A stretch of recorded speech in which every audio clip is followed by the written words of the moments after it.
At a time when America was bitterly divided by race, Dr. Jesse Douglas was on the forefront of the civil rights movement. And like his co-laborer, Dr. Martin Luther King Jr., he believed in a strict code of nonviolence. How did you get people convinced to go that route when it goes against human nature? Well, the persons who participated had to sign papers promising that they would not violate our nonviolent procedure of demonstration. Dr. King got us to realize that hate only provokes hate, that violence only provokes violence, and that love is the greatest force on earth. Douglas, a pastor, was also a member of the Southern Christian Leadership Conference. He says they knew prayer would have to be the foundation of any permanent change in America. It was the strength of our movement, about loving God and loving your neighbor as yourself. Though the right to vote was granted to every person by the 15th Amendment of 1870, many white leaders, especially in the South, had no intentions of allowing black residents to vote. In Alabama, Douglas helped spearhead the movement to register voters. We were working together in order to secure our rights, but it was not easy. It was not easy. Tell me about that, about it not being easy. The white people who resented it would appear at places and try to exert their brutalties, spitting on people, slapping them, pushing them down. Voting officials tried to disqualify them by humiliation. Douglas remembers one instance that was also depicted in the film Selma. This lady that had tried to vote so many times came and she says, "I think I have it now." And he asked her several questions. He asked her, one, how many senators or legislatures or something are there in the state?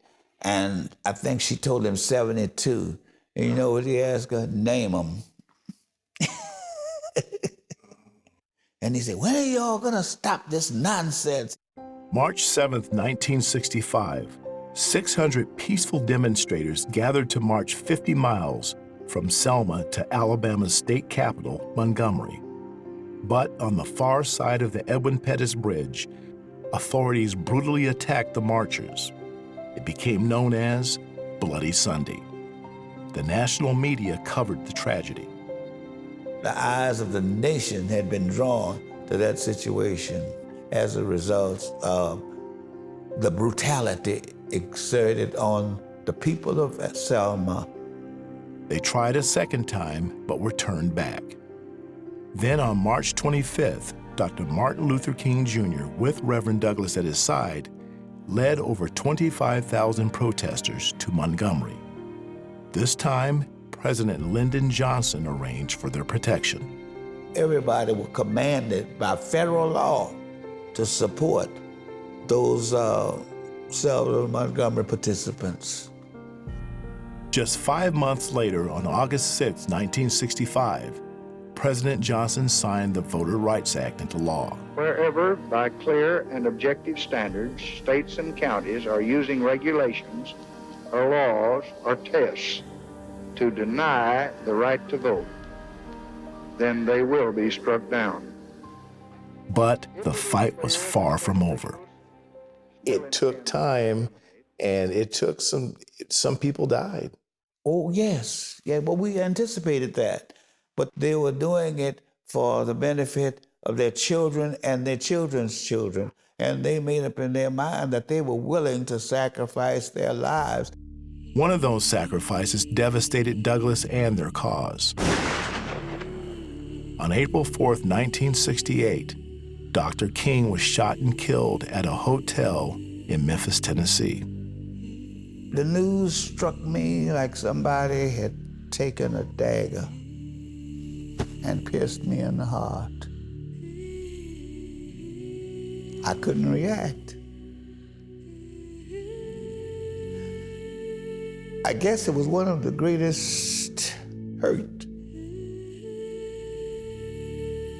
that I've ever had in my life.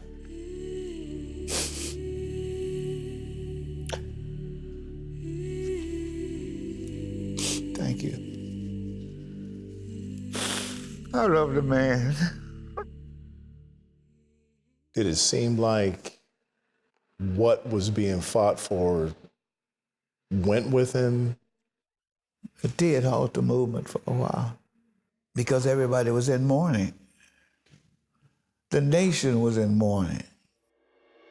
Over the years, Douglas has continued fighting for the rights of African Americans. He's also been a devoted family man and pastor. Now 85, he fondly remembers his time spent with Dr. King as they envisioned an America where everyone is treated equally. I would sing for him before he preached, before he spoke. I would sing his favorite song, which was, I told Jesus it would be all right if he changed my name. What does that mean? When your name is changed, you're changed from a sinner to a saint, and you become committed to Christ and his mission. That you're a changed person, you've been born again. Oh, Jesus, it would be all right if he changed my name.